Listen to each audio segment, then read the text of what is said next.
വ്യത്യസ്തമായ പ്രമേയങ്ങൾ കൊണ്ട് ശ്രദ്ധേയമായിരുന്നു കലോത്സവത്തിലെ നാടക മത്സരം. അടുക്കളയുടെയും മനുഷ്യന്റെയും രൂപാന്തരം അവതരിപ്പിച്ച തിരുവനന്തപുരം നെല്ലിമൂട് സെയിന്റ് ക്രിസോസ്റ്റം സ്കൂളിലെ കുട്ടികൾക്ക് ലഭിച്ചത് നിറഞ്ഞ കയ്യടിയാണ്.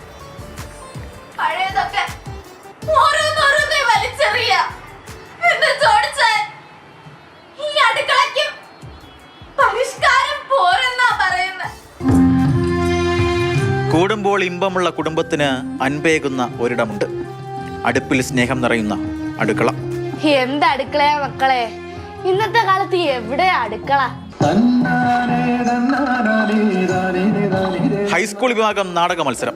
വേദിയിൽ തിരുവനന്തപുരം നെല്ലിമൂട് സെന്റ് ക്രിസോസ്റ്റം ഹൈസ്കൂളിലെ കുട്ടികൾ. നാടകം അടുക്കളയിൽ നിന്ന് അരങ്ങത്തേക്ക്. അല്ല, അരങ്ങ് തന്നെ അടുക്കളയായി.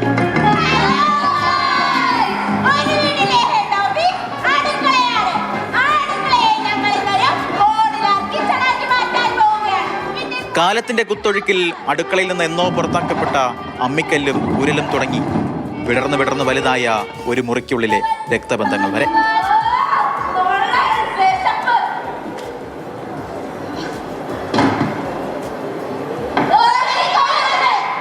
പുതിയത് തേടിപ്പോയ മനുഷ്യൻ അടുക്കളയിലും നൂജനായി.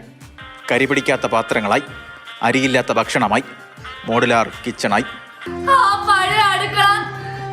നഷ്ടപ്പെട്ടു മോളെ.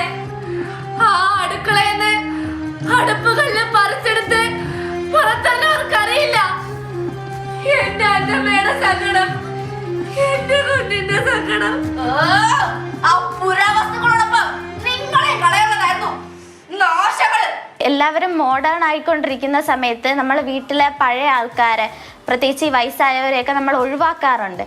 അങ്ങനെ പലരെയും വീട്ടിൽ നിന്ന് പുറത്താക്കുക. അപ്പോൾ ഇങ്ങനെയൊക്കെ ചെയ്തിട്ട് നമുക്ക് തിരിച്ചറിവ് വരുന്ന സമയത്ത് അവർ നമ്മളോടൊപ്പം ഉണ്ടാവണമെന്നില്ല. നമ്മുടെ ഈ കഥയിലെ അമ്മച്ചി എന്ന് പറയുന്ന കഥാപാത്രം അവസാനം കഥയിൽ മരണപ്പെടുന്നുണ്ട്. ആ സമയത്താണ് നമുക്ക് എല്ലാവർക്കും ഒരു തിരിച്ചറിവ് വരുന്നത്. പക്ഷെ ആ സമയത്ത് നമ്മളോടുകൂടെ അമ്മച്ചി ഉണ്ടാവുന്നില്ല. നാടകത്തിന് തിരശ്ശീല വീഴുമ്പോൾ സദസ്സിൽ നിശബ്ദമായ കയ്യടിയാണ്. വേദിയിലെ കഥാപാത്രങ്ങൾ പലതും സദസ്സിലുണ്ടെന്ന ഓർമ്മപ്പെടുത്തലും. നാട് ഓടുന്നതിനേക്കാൾ വേഗത്തിലോ വേഗത കുറച്ചോ അടുക്കളയും ഓടട്ടെ. സ്നേഹം ഈ അടുക്കളയിൽ ഇങ്ങനെ തിളച്ച് തൂകട്ടെ. പ്രേംശശിക്കൊപ്പം ഷിനോദസ്റ്റി, മാതൃഭൂമി ന്യൂസ്, തൃശൂർ.